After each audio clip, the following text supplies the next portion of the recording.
At 10:13 a.m., a rope tightens and history begins. This is the next 60 minutes exactly as they happened. I can already feel the crowd holding its breath, even though I'm just the voice you're hearing. And trust me, what's about to unfold isn't a story, it's a countdown. The hangman steps forward, boots thudding like slow drum beats. He's done this dozens of times, but today his fingers trembled just enough for me to notice. A hush falls, so complete I hear a newspaper page flutter to the ground. Someone coughs, then regrets it. The sound feels obscene in the silence. I want you to picture this. Every second is a brick in a wall we're building together, and once it's up, you can't tear it down. The rope itself seems alive, tightening by microscopic degrees, as though it knows the schedule better than any of us. I swear it creaks when no wind moves it. A woman in the front row clutches her handbag so tightly the clasp snaps. The metallic ping ricochets like a gunshot. He oils the hinge of the trapdoor with the same care a watchmaker gives a balance wheel. Every squeak erased is another second we can't take back. 11 minutes past the hour now. 2 more minutes until the rope finishes what the architect started miles away in Chicago. The bird tilts its head as if listening to the same heartbeat I am. Somewhere beneath those boards, the mechanism waits, patient, mechanical, unforgiving. I can almost taste the metal tang of anticipation. It coats my tongue like old pennies. The beads click softly, a rhythm out of sync with the ticking we all feel but cannot see. Behind that glass, unseen eyes check pocket watches synchronized to the second. They know something we don't. It looks almost like surrender. That tiny crunch feels louder than the silence itself. I'm counting every sound now, because soon there won't be any. 10 minutes and 15 seconds. Closer. They lean forward as one body, drawn by gravity stronger than Earth's. He hesitates, for just a heartbeat, and in that pause, I swear the world skips a gear. Someone was supposed to drink that. Now it'll grow cold beside the sand. Each twist was measured, each knot tested against weights far heavier than what it will bear today. That's the city marking time, unaware that history is about to knot itself forever. The bird abandons its perch as if even omens have seen enough. The moment is almost here. And I'm not ready. The rope has tightened, the trapdoor waits, and somewhere the architect smiles. But that's another story. One we'll walk into, minute by minute, heartbeat by heartbeat, if you dare to keep listening. The rope has tightened, yes, but time loosens its grip just long enough to let us walk backwards. We're not on the scaffold yet. Instead, the clock rewinds, the gears grind in reverse, and suddenly it is 3 years earlier, May of 1896. Holmes is no longer dangling in the mind's eye. He is upright, wrists shackled, boots clicking on iron like a metronome for the damned. I follow the echo because echoes remember everything.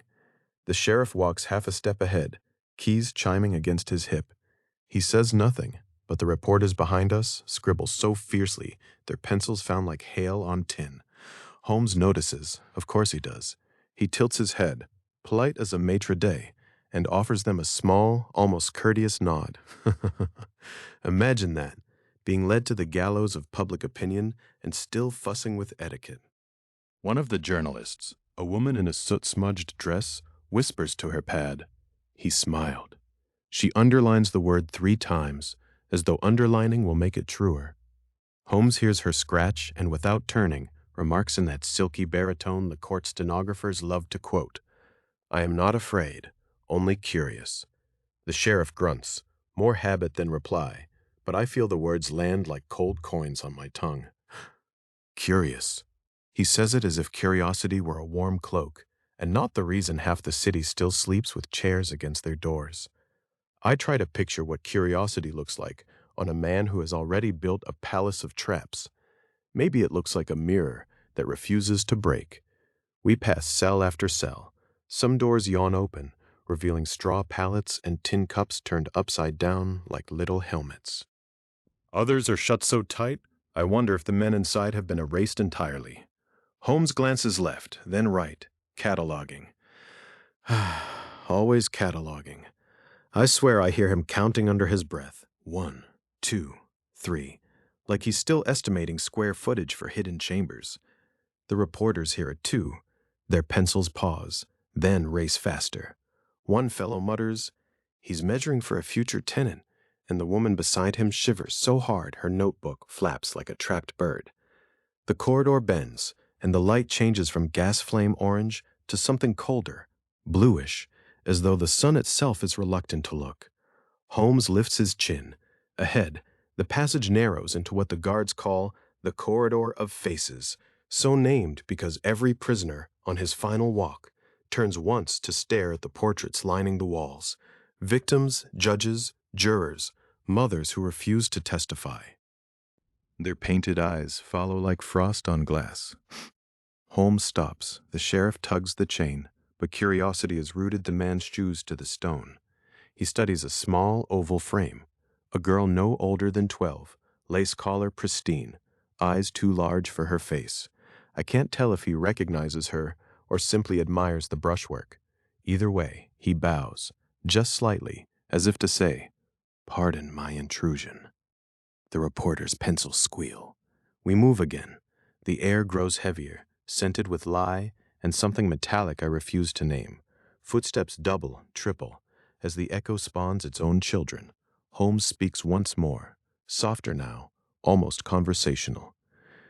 "Do you ever wonder," he asks the sheriff, "if the walls remember us better than we remember ourselves?" The sheriff clears his throat, a sound like gravel poured down a well, but gives no answer. The journalists write, "Walls remember," and circle it twice. I wonder what my own walls will recall of me when this story ends. At the far end, a heavy door waits, iron rivets blooming with rust like old blood. Beyond it lies the scaffold we just left, the rope we just saw. But for now, time keeps its bargain and holds that threshold shut. Holmes stands before the door, chain slack between his wrists, and tilts his head again, listening, perhaps, for the heartbeat of the crowd he cannot yet see. He smiles, small and secret, as if he has already calculated the exact angle of the drop. Then, quietly, so quietly only the nearest reporter hears, he says, "Tell them I was polite to the end." The woman's pencil snaps in her grip. The sheriff reaches for the latch. The hinges groan like a church organ missing half its notes. And just before the daylight swallows us, Holmes glances back once more, not at the portraits, not at the reporters, but straight along the corridor of faces, as though he recognizes one more presence nobody else can see. His lips move. I can't hear the word, yet every hair on my neck stands up like it's spelled in frost across my skin. He's counting again, and whatever number he reaches, the door will open. But not yet, not quite yet. The hinges finish their groan. The daylight pours in like cold milk, and the sheriff steps aside. Holmes does not wait for invitation. He simply begins to climb. One step, then another, his boots clicking the same deliberate rhythm I heard in the corridor of faces. I count with him, under my breath, like a child reciting a bedtime spell. 1, 2, 3. The scaffold stairs are only 13 steps, yet the coroner's ledger will later note, no hesitation in neat black ink. Each footfall is measured, counted, and whispered by the press pool below, as if they're timing a heartbeat. I feel the boards bow under his weight, then spring back, bow again, like lungs breathing in reverse. A cameraman's flash powder pops behind me, a soft white cough of smoke that smells like burnt eggs. Holmes never flinches. 4, 5, 6. Reporters jostle, their pencils scratching frantic tallies on the margins of yesterday's sports pages. I hear them wagering. Will he stumble? Will he pause? Will he look down? None of them understand. The man has already rehearsed this climb 1,000 nights inside his own skull. 7, 8. At the 9th step, the wood sighs louder, a deeper note, almost a moan. Holmes pauses, not hesitation, no, more like a violinist tightening a string before the final chord. I swear the air grows colder right there, as though the castle itself exhales through the cracks. 10, 11. Below, a woman stifles a sob. The sound is so small it could be a dropped handkerchief, yet it climbs the staircase faster than any foot. Holmes' shoulders twitch, the first involuntary motion I've seen all morning. 12. He places the ball of his foot on the 13th tread as gently as a dancer testing a rotten stage. The sheriff mounts behind him now, keys jangling like cheap bells. I feel the staircase sway, just enough to remind everyone it was built for construction, not ceremony. Holmes reaches the landing, turns, and for the first time looks directly down at us. His eyes are the color of yesterday's rain puddle, flat, depthless, reflecting nothing. Yet I swear he sees everything, every scribbled note, every trembling lip, every secret prayer. A hush falls so complete I can hear the courthouse clock 3 blocks away strike 10:19. Somewhere below, a photographer's plate slips from numb fingers and shatters like thin ice. Holmes lifts one hand, not in farewell, not in benediction, but as if he's about to conduct an orchestra only he can hear. And then, just as the sheriff steps forward to guide him through the final door, Holmes does something nobody predicted. He counts again. Softly, almost lovingly, as though the number itself is a lullaby. 1, 2, and then the counting stops.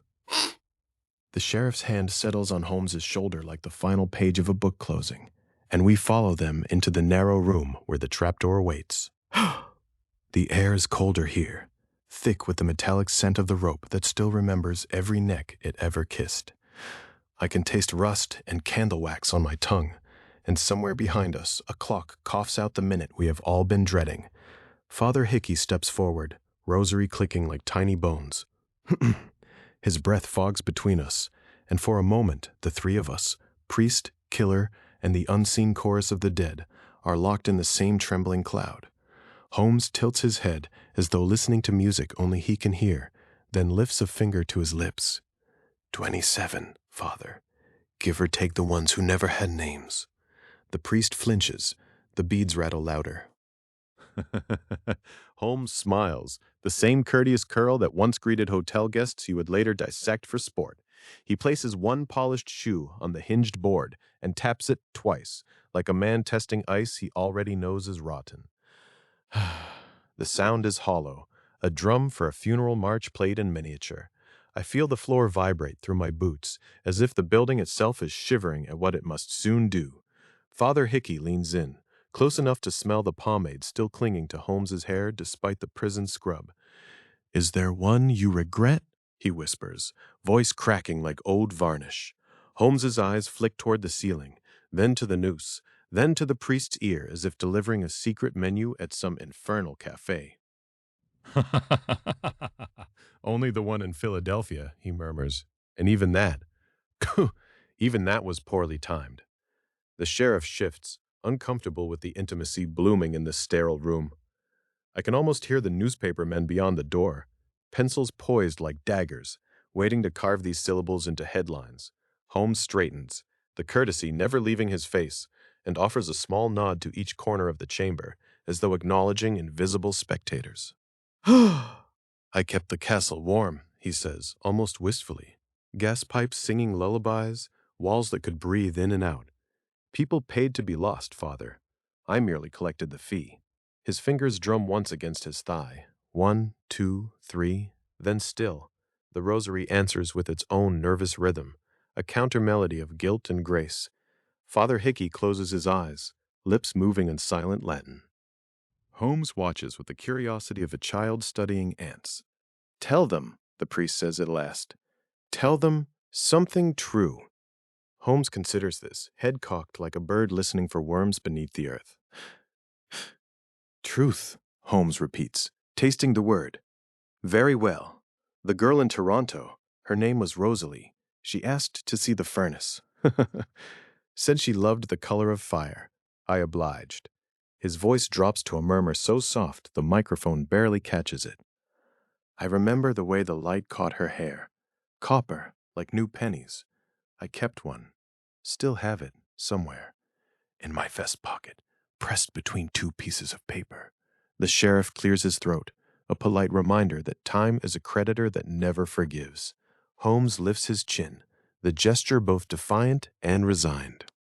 The priest makes the sign of the cross. The air folds in on itself, heavy as wet wool. I never hated them, Holmes adds, almost an afterthought. They were experiments, Father. Notes in a ledger. Some ledgers close with ink. Others... He taps the trapdoor again. Others with hinges. Steps back, face drained of every color except the gray of old ash. The sheriff's hand returns to that steadying shoulder, but this time it trembles. Holmes offers one last courtesy, a slight bow to the room, as if the gallows were a ballroom and the noose a waiting dance partner. And then, just as the lever begins its slow surrender to gravity, Holmes turns his head toward the hidden microphone and says, so quietly, it feels like a thumb brushing the inside of your ear. Tell them, the castle is still breathing. Listen for the pipes at night. The rope tightens. Somewhere far below, in the guts of that same city, iron valves hiss awake. The rope is still stretching when Sheriff Hargrove steps forward, boots creaking like old floorboards, and the paper in his hand trembles, just enough to make the seal flap like a trapped moth. He unfolds the warrant with the slow care of a man who knows every syllable can slice skin.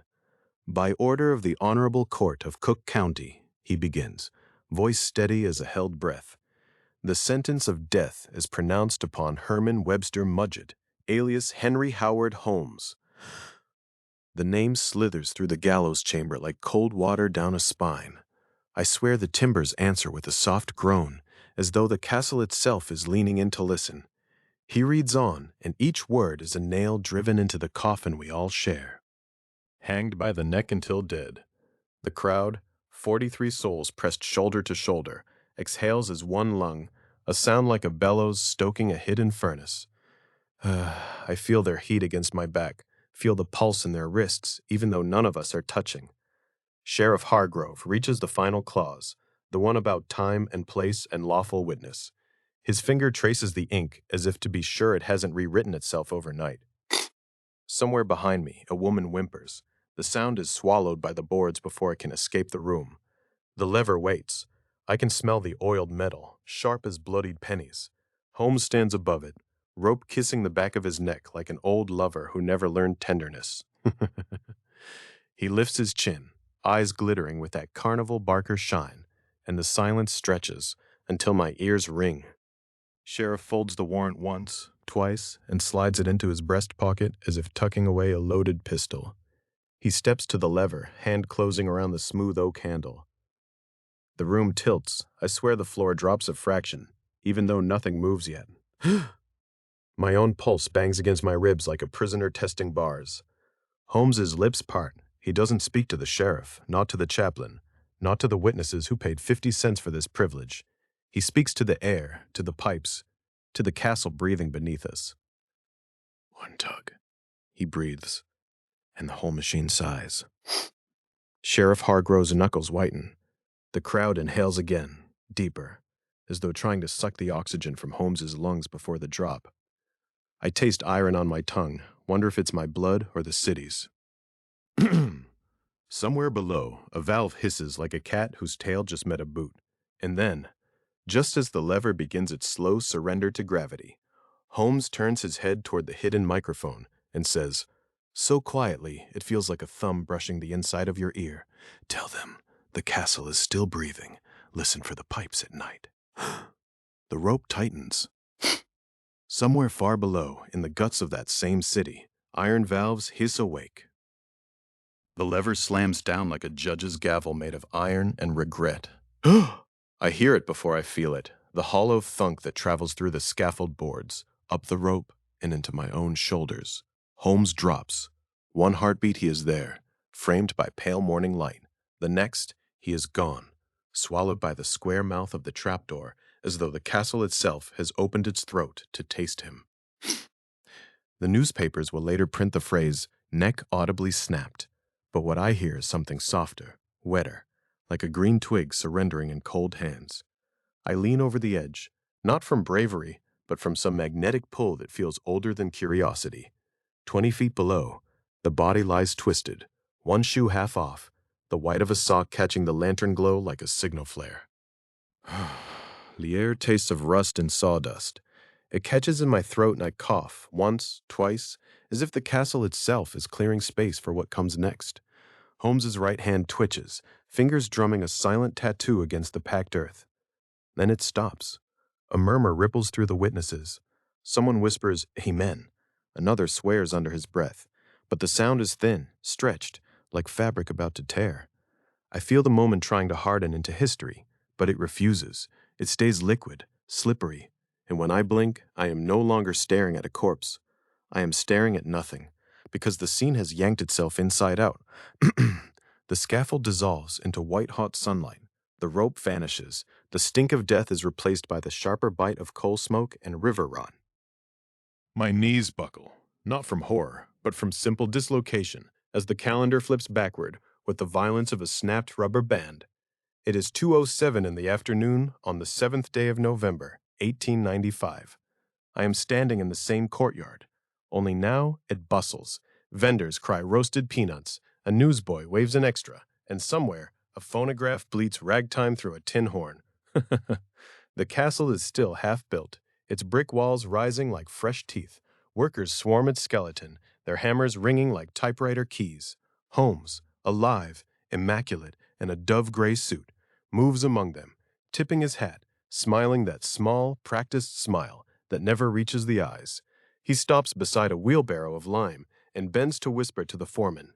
I cannot hear the words, but the foreman pales, nods too quickly, and scurries off. Holmes straightens, brushes dust from his cuffs, and for a heartbeat, he looks straight at me across the din, though he cannot possibly see me. Still, his lips shape the same sentence I heard at the scaffold. Tell them the castle is still breathing. A bell clangs, shift change, and the scene tilts again. I am no longer outside. I am inside the belly of the building, in a corridor so narrow my shoulders brush brick on both sides. Pipes run overhead like iron veins, and from them comes a low, rhythmic sigh. In, out, in, out. Steam condenses on my face, tasting of metal and something sweet gone sour. Footsteps echo ahead, boot heels, measured, unhurried. I follow, drawn by the same gravity that once pulled Holmes through the trapdoor. The corridor ends at a door, no wider than a coffin lid. It stands ajar, exhaling cooler air that smells of earth and formaldehyde. Inside, a single chair faces a mirror streaked with age. On the seat lies a fresh newspaper, its headline screaming in bold black ink about a triple murder across town. The date reads tomorrow. My own reflection stares back, but the eyes are not mine.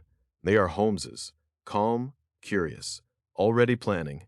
The pipes overhead shudder, and the castle takes another breath, deeper this time, as though inhaling for a scream. The newspaper flips itself open to a classified section circled in red ink.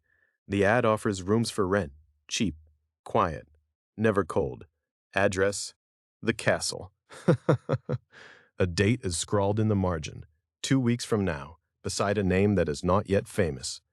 I reach for the paper, but the floor tilts again, and the corridor folds in on itself like a closing jaw. When the world rights itself, I am back on the scaffold, rope still swinging, crowd still murmuring, yet everything feels rehearsed, looped, a phonograph record stuck in its final groove. I realize with a chill that the trapdoor never closed. It gapes, waiting for the next drop, and from somewhere far below, in the dark that should hold only one broken neck, I hear footsteps climbing up. The footsteps keep climbing. They echo up the ladder like knuckles on a coffin lid, slow and deliberate, until the sound is no longer below me, but inside my head. I blink, and the scaffold is gone. The crowd, the rope, the November sky, gone. Instead, I smell charred timber and something sharper, like copper pennies left in bleach. My boots rest on scorched floorboards that creak with a wet, exhausted sigh. I realize, with a jolt that rattles my teeth, that I am no longer outside the castle. I am already inside it. Detective Frank Gayer's notebook is heavy in my hand, heavier than any revolver. The coroner's map is folded inside. 3 sheets of onion skin, inked with tunnels, chutes, and lime pits drawn in a delicate, damning red. I open it now, and the paper crackles like old bones. The first line points me toward what used to be the grand staircase. Now it's a throat of charcoal leading down into the dark. I take a step, and the floor answers with a groan that sounds almost human. The smell grows worse with every breath. It's not just smoke. It's the ghost of chemicals Holmes brewed to erase whatever couldn't be burned. I taste carbolic acid at the back of my tongue, sharp enough to make my eyes water. Somewhere to my left, a door hangs off its hinges like a broken jaw. Beyond it, the wallpaper has bubbled away, revealing narrow pipes that were never meant for water. I follow them with my gaze, and they snake upward, vanishing into the ceiling. I know where they go. Straight to the airtight chambers on the 3rd floor. I should wait for the others, but the castle has its own gravity. Each creaking board pulls my weight forward. I pass what might have been a parlor, now just a husk of velvet and springs, and spot a trapdoor cut into the floorboards. It's smaller than the one on the scaffold, but the iron ring is polished from use. Even fire couldn't burn away the fingerprints of routine. I kneel, fingers brushing the ring, and feel warmth that doesn't belong to any ember. Someone, or something, has been here recently. The map tells me this drop feeds into a brick chute that ends in the basement lime pit. I picture the bones already down there, grinning up at me through white dust. Shh. I almost open the hatch, but a sound freezes my wrist mid-motion. A soft scrape, metal on brick, rises from below, followed by a hiss like air escaping a punctured lung. I hold my breath, counting heartbeats. 1, 2, 3. Silence. Then, unmistakably, the gentle clink of a padlock snapping shut. Someone is still tending the castle. I back away, boots skidding on ash. My lantern swings, painting the walls with jittery shadows that seem to lunge and retreat in time with my pulse. I follow the map's second line toward the rear wing, where the guest rooms once promised luxury and now promise only archaeology of horror. Each doorway yawns like a scream. Curtains, reduced to lace-thin shreds, flutter without wind. I catch another odor beneath the chemicals. Something floral, spoiled. Rosewater left to rot in a dead woman's hair. At the far end, the corridor bends sharply left. The map marks this corner with a tiny skull. I round it and stop. Before me stands a wall that shouldn't exist. The blueprint shows a passage here, yet fresh plaster, still tacky, seals it shut. Someone rebuilt this barrier after the fire. My fingers leave prints in the wet surface, 5 pale streaks that darken as they dry. Behind the new wall, I hear the unmistakable drip of water echoing in a space that is supposed to be solid earth. They're still digging. I press my ear to the plaster. The drip quickens, syncopated by a low, rhythmic thump, like a heart beating inside the house itself. My own heart answers, racing to match the tempo. The map trembles in my hand as if it too is afraid. Somewhere beyond this hastily raised barricade lies the final corridor, the last chute, the deepest pit. And somewhere behind me, the footsteps I heard on the scaffold have followed me in. I turn, lantern raised, but the hallway is empty, except for a fresh set of muddy prints leading straight toward the sealed wall. They end at the plaster, as though someone walked clean through it. And now the plaster is beginning to bulge outward, wet and breathing. The heartbeat grows louder, urgent. I feel the castle leaning in, listening. I grip the map tighter, but the red ink is bleeding, spreading across the page like fresh blood. The wall before me pulses once more, and a thin crack appears, running from floor to ceiling. Through it, I smell not lime nor roses, but cold iron and something else, something that remembers my name. The crack widens, just enough for a whisper to slip through.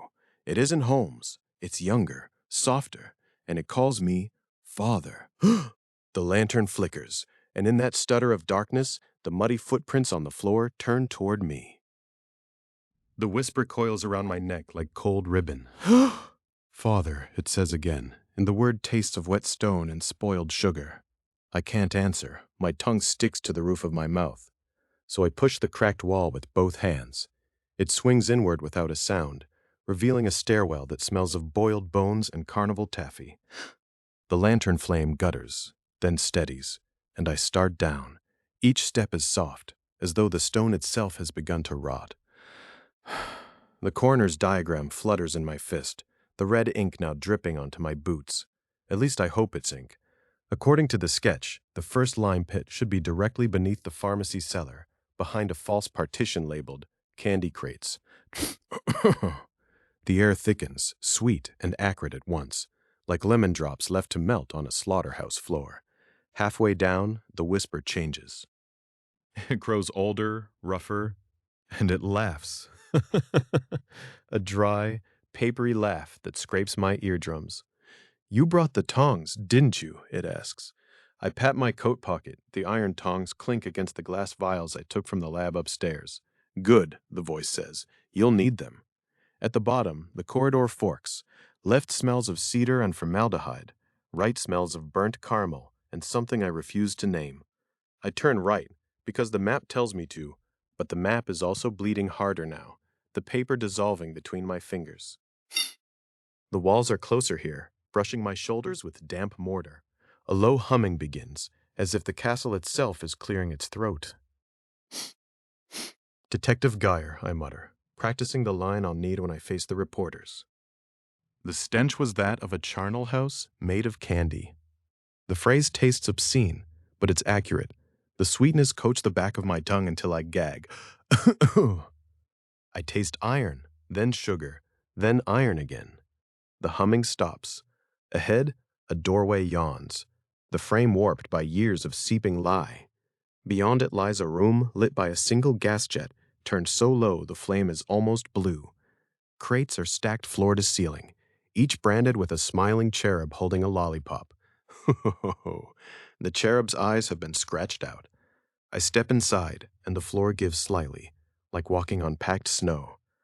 Lime dust puffs up around my ankles, coating my trousers in white. The tongs feel heavier now, as though they remember every bone they've ever lifted. I set the lantern on a crate and kneel. The diagram indicates a trapdoor beneath the third stack from the left. I count. The third stack is already toppled, crates split open, their contents spilled across the floor. Not candy. Bones. Tiny ones, delicate as bird wings, and larger ones that could belong to a man or a tall woman. All of them white. Too white, as if they've been scrubbed and boiled and left to soak in syrup. I pick up a rib with the tongs. It's light, almost weightless, but warm. Still warm. Impossible, but here we are. The rib trembles, and for a moment I think it's breathing. Then I realize the floor is vibrating. Something beneath is shifting, settling. I set the bone aside and scrape lime away with my gloved hands. The dust parts easily, revealing a square seam in the planks. I wedge the tongs under the edge and lift. The trapdoor sticks, then sighs open like a yawning mouth. Cold air rushes up, carrying the full force of the stench. Sweet, rotten, cloying.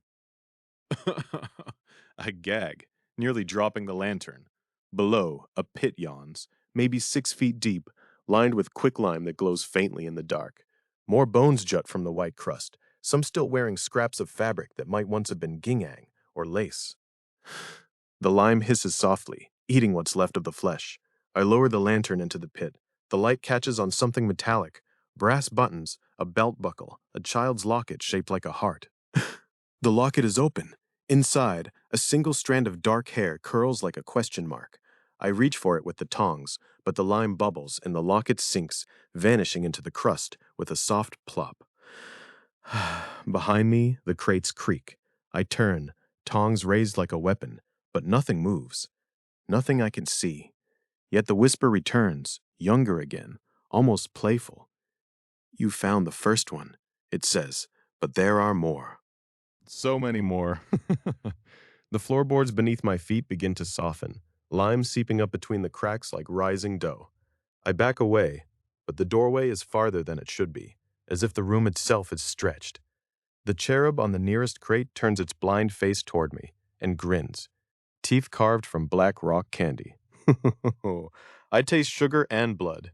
I've bitten my own tongue. The tongs clatter to the floor, and when I bend to retrieve them, I see fresh footprints, small, barefoot, leading deeper into the castle. They are not mine. They are not Holmes's. They are wet, as though someone just stepped out of the lime pit. And they are heading upstairs. The lantern flickers once, twice, then dies. In the darkness, the footprints begin to glow. I follow the glowing footprints up the narrow servant stair, each step creaking like a dying man's last breath. The lime dust still clings to my throat, making every inhale taste of chalk and something sharper, like copper pennies left out in the rain. The footprints fade as I reach the landing, but the air itself seems to thicken, pressing against my face like wet wool. I fumble for the matches in my coat pocket, fingers trembling, and strike one against the rough brick wall. The flame catches, wavers, then steadies, revealing a corridor I've never seen before, though I've walked this castle a dozen times.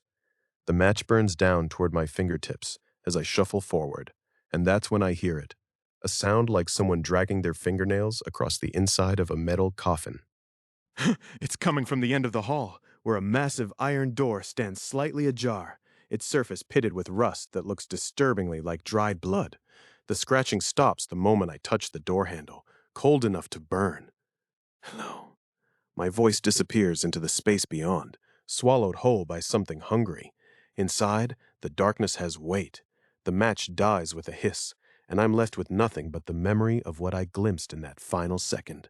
A room no larger than a horse stall, walls lined with what looked like padded leather, and in the center, a heavy door with hinges thick as a man's wrist. I strike another match. This time I see the valve near the ceiling, an air pipe, sealed tight. The testimony floods back. Holmes would lock them in here, turn the key twice, and then wait. The match illuminates scratches on the inside of the vault door. Hundreds of them, some so deep they've torn through the metal underneath. Not random marks. These are letters, words, pleas carved by fingernails worn down to the quick. I read mother and please and what might be water before the flame gutters out again. The darkness becomes absolute. In it, I hear my own breathing amplified, echoing back at me from the padded walls like someone else's here, matching me breath for breath. I know I'm alone, but knowing and feeling are different beasts entirely. The floor beneath my boots isn't wood, it's metal, and it rings hollow when I shift my weight. A third match. This one shows me something that makes my stomach drop. The door has no handle on the inside, just smooth metal where the mechanism should be.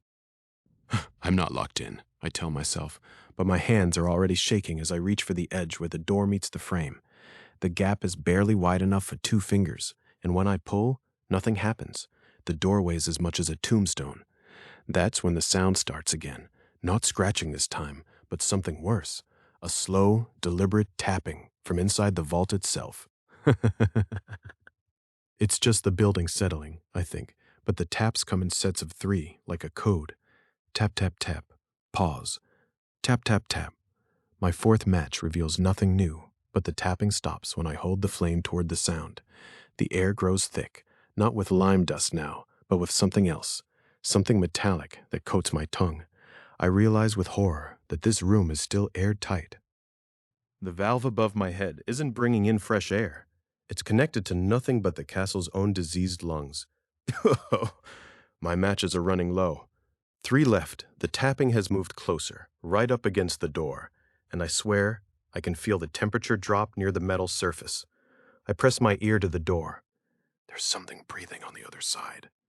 Not the heavy breathing of someone locked inside days ago, but shallow, rapid. Whatever's there just ran up the stairs behind me. My 5th match shows the scratches have changed. Where before they spelled desperate words, now they form a pattern, a spiral leading to a single word carved deeper than the rest. Inside. The match burns my fingers, and I drop it. In the darkness that follows, I hear the unmistakable sound of a key turning in a lock. Not from the door I'm facing, but from the corridor behind me. The vault door begins to swing shut with a pneumatic hiss, and I throw myself against it. But it's moving with the inexorable patience of machinery built to last centuries. As the gap narrows to nothing, I see one final thing in the last light of my burning match. Fresh fingerprints in the condensation on the inside of the door. Small, feminine, still wet. The door seals with a sound like a sigh, and I realize the tapping has stopped because it's no longer coming from inside the vault. It's coming from inside with me. The darkness isn't empty anymore. And then I feel the first cold touch on the back of my neck. The cold touch on my neck wasn't fingers. It was air, a draft, moving downward. I turned, fumbling for my flashlight, and that's when I heard it. A metallic groan from somewhere beneath the vault floor. The tapping hadn't stopped. It had simply relocated. I pressed my ear to the floorboards and felt it. Vibration, a rhythm, not random, deliberate. Someone, or something, was sliding down there. Sliding toward what? My hands found the edge of a trapdoor I hadn't noticed before, flush with the floor, its hinges hidden beneath years of grime. The wood was warm, not from heat, but from friction. Something had just passed over it. The trapdoor lifted with a wet sucking sound, like pulling a boot from mud. A smell hit me, formaldehyde mixed with something sweeter, almost floral, but wrong, like roses left to rot in a medicine cabinet. The beam of my flashlight caught the top of a chute, polished to a dark gleam. Greased, deliberately slick, and leading straight down into blackness. I hesitated. Every instinct screamed not to follow, but the tapping was louder now, clearer. It wasn't Morse. It wasn't random. It was deliberate, like someone counting. 1, 2, 3. Pause. 1, 2, 3. I lowered myself into the chute, feet first, my shoes finding no purchase on the grease. The descent was immediate. My stomach lurched as I slid, faster and faster, the walls narrowing, the air growing colder. My flashlight spun wildly, creating strobes of horror. The chute spat me out into a room that smelled of copper and ether. But it wasn't laughter. It was hysteria bubbling up. I landed hard on something soft. Not carpet, not cushions. A body. No. Bodies. But these weren't fresh. They were arranged, posed, like medical specimens.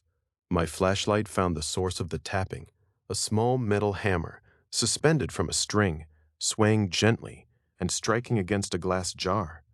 Inside the jar, something pale floated. Too pale. The table dominated the center of the room. Oak, stained dark with things I didn't want to identify. Leather restraints hung from the corners, some still buckled, as if the occupants had simply vanished. But it was the ledger that stopped my heart. Leather-bound, open. Pages yellowed but readable. My flashlight trembled as the beam settled on the last entry. The handwriting was elegant, practiced, like a doctor's script. Alice and Nellie, July 4th, 1895. The date burned into my brain. Independence Day. The day those two little girls disappeared from their hotel rooms. The day their mother had reported them missing, only to be told they'd probably run away to see the fireworks. My hand reached for the ledger, and that's when I saw the blood. Not splashed, not accidental. Painted. Delicate brushstrokes forming tiny flowers in the margins. Who documents murder with artistry? The tapping stopped. The hammer hung motionless. The silence was worse than any sound. I backed away from the table, my flashlight sweeping the room, and that's when I saw them. Footprints, leading away from the table. Bare feet, small, feminine, still wet. Just like the fingerprints on the vault door. But these were fresh, too fresh. They led to another door I hadn't noticed, wooden, iron-banded, with a key still in the lock. The key turned easily, too easily. The door opened onto a staircase leading up. But these weren't normal stairs. They were narrow, steep, built for someone small, someone young. And from somewhere above, I heard it. Not tapping this time, singing. A child's voice, soft and sweet, echoing down the stone passage like a lullaby from hell. I climbed, Each step brought the voice closer.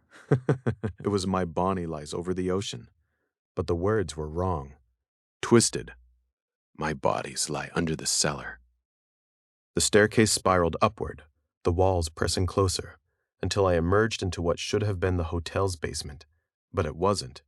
This was a different basement, one I'd never seen, one no blueprint had ever shown.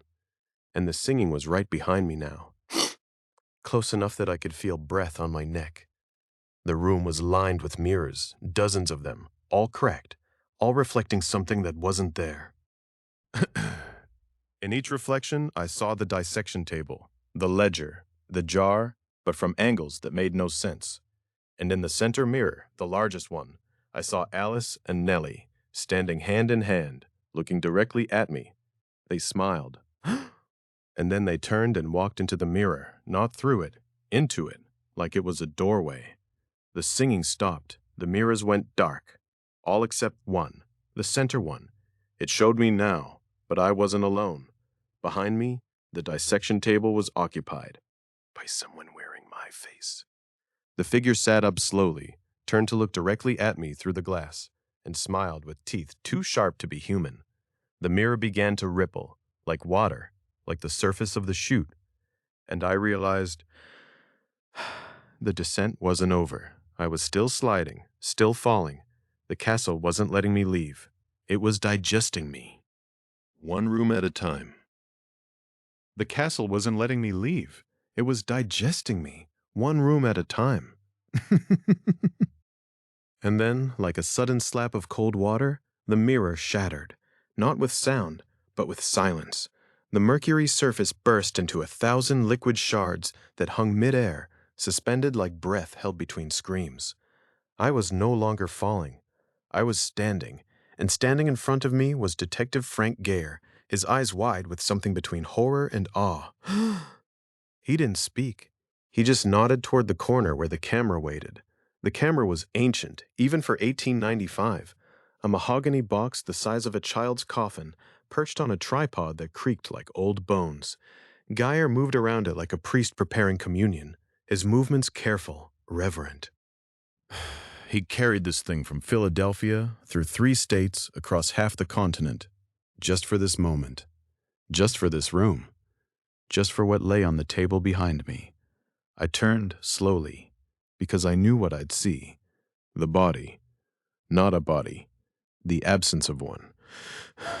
A table stained so deeply the wood looked black, with outlines that made no sense. Too many limbs. Too many angles. Like someone had tried to fold a person into origami and stopped halfway through. Geyer's hands shook as he opened the glass plate holders. Shaking, but not from fear, from certainty. "Stand back," he said, his voice rough as gravel. "The flash powder. It'll blind you if you look." But I couldn't look away. He measured the powder with the precision of a pharmacist dealing poison. 2 scoops, 3. The magnesium mixture looked like snow that had died and come back wrong. He poured it into the flash pan with a whisper that sounded like prayer. Or maybe just counting. 1 Mississippi. 2 Mississippi. 3. The room exploded in white. Not light, but pure absence of darkness. The kind of white that erases everything, even memory. I felt my eyes burn in water, but through the tears I saw it. For just a moment, the room revealed itself. The walls weren't walls at all. They were doors. Dozens of them, each one marked with scratches, counting, always counting. When the spots cleared from my vision, Geyer was already moving. He pulled the plate from the camera with the delicacy of a surgeon, holding it by the edges like it might bite him. The negative showed everything the eye refused to see. Or maybe everything the castle wanted hidden. He held it up to the lamp, and I swear I could see through it. Through the image. Through time itself. "That's him," Geyer whispered, pointing to a shadow that shouldn't exist. A figure in the background, standing, watching. Holmes. Not the man himself, but the shape of him, the negative space where a man should be. The photograph had captured something that wasn't there when we looked directly. The camera, it seemed, could see ghosts. He set up for another shot, Same careful movements, same measured breath, but this time his hands were steady. The horror had become routine. That's what the castle did, I realized. It made nightmares into breakfast conversation. It digested not just bodies, but reactions. Geyer was becoming part of it, one photograph at a time. One more, he said, though his voice cracked on the words. The table itself, the evidence. He adjusted the camera's angle downward, focusing on those impossible stains. The flash powder hissed as he lit it again. This time, the white light lasted longer. Too long, like the castle was holding the moment, savoring it. When darkness returned, something had changed. The stains on the table were moving, not flowing, but shifting, rearranging themselves into shapes that made my stomach clench. Letters. No, not letters. Numbers. Dates. So many dates, each one marking a moment when someone entered this room and never left it as themselves. Geyer's face went pale as milk. He grabbed the plate with both hands now, no longer careful, just desperate. "Do you see it?" he asked, though his voice came from very far away. "The pattern, the way they're arranged. It's not random. It's a map." I leaned closer, and the numbers began to make sense. Coordinates, times, but not for this room, for others. For the rooms we'd passed through, the rooms we'd yet to see. The photograph hadn't just captured evidence. It had captured the castle's memory, its diary, written in the language of absence. "The flash is fading," Geyer said, but he was wrong. The light wasn't fading. It was growing, spreading from the photograph like spilled milk across a dark floor. White eating black, truth consuming lies. The edges of the room began to blur, to soften, like sugar dissolving in hot tea. I reached for the camera, but my hand passed through it like smoke. The castle was developing us now, fixing us onto its own glass plates. I could feel the chemical burn of memory seeping into my skin. Geyer was still talking, but his words came out backwards, like a phonograph playing in reverse. The photograph had done its job. It had convicted Holmes, but it had also convicted us. All of us. Everyone who'd ever walked these halls. The white light grew brighter, and I realized it wasn't light at all. It was absence. The same absence that lived in Holmes. The same absence that lived in every room of this place. We weren't taking photographs. The photographs were taking us. One exposure at a time. And then, just as the white reached my eyes, I saw it. The next door. Not in the room, but in the photograph. In the negative space between what was and what would be. A door that hadn't been there before. A door that was opening, from the inside. The last thing I heard was Geyer's voice, very soft, very far away. "The flash is done, but the exposure. The exposure is just beginning." And then the white light began to fade, not gently like morning mist, but like a scream that runs out of breath. The door in the photograph, yes, that impossible door, swung outward, and instead of darkness, I stepped into sunlight so sharp it felt like a blade. I was no longer inside the castle, no longer inside my own skin. I was somewhere else entirely, somewhere above. The first thing I noticed was the quiet. Not the silence of death, that's thick, suffocating, but a hush like the world had paused mid-sentence. I looked down and saw my own body, or what was left of it, dangling from the noose. I know. It sounds absurd, but absurdity has always been Holmes's favorite flavor.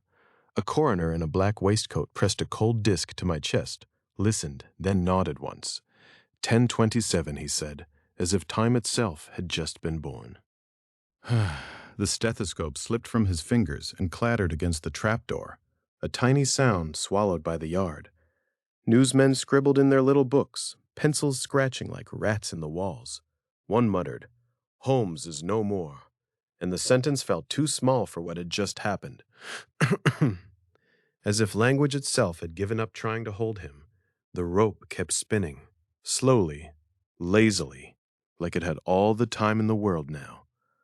I watched it turn, and with each revolution, I remembered another room in the castle, another gas pipe, another locked door, another voice that never came back out. I rose higher.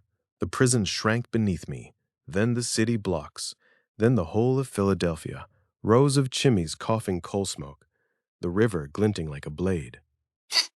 Somewhere in that maze of brick and blood, the castle still stood, empty now. Rooms waiting for footsteps that would never come. I thought I'd feel triumph, or peace, or even fear. Instead, I felt nothing. Just a slow, spreading curiosity. The kind Holmes wore like cologne. The kind that killed cats and guests alike. The wind picked up. It smelled of iron and lye, and something sweeter. Jasmine, maybe, or the ghost of perfume from a woman who once knocked on the wrong door. I followed it. Not walking, not flying, just moving, like memory. I passed over the roof where the sign painter had fallen, past the chimney where they found teeth, past the basement stairs that went nowhere. Each place echoed with a sound I couldn't name, a click, a sigh, a latch sliding home. And then I was back in the photograph, not looking at it, inside it. The whiteout had become a room with no walls. Just light and the faint outline of a camera on a tripod, dissolving. I reached for it, but my hand passed through like smoke.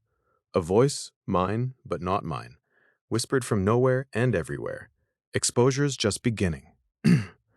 I laughed then, a dry, rusted sound, because I understood. The castle hadn't been the trap. The trap was the story, the telling, the endless retelling. I looked down one last time. The yard was empty. The rope hung still. The newspapers had already blown away. But somewhere, in some basement, in some attic, in some ear pressed to a wall, the castle kept building itself, room by room, victim by victim. And me? I'm not gone. I'm just developed, fixed in silver, waiting for the next eye to see me, the next mouth to speak my name. So if you hear footsteps where none should be, if you smell gas that isn't lit, if a door appears where no door was, don't open it. Just step back. Let the exposure finish. Because the castle never needed Holmes alive. It only needed us, watching, wondering, walking its halls in our minds. And as long as we do, the rope keeps spinning, the rooms keep growing, the story never truly ends.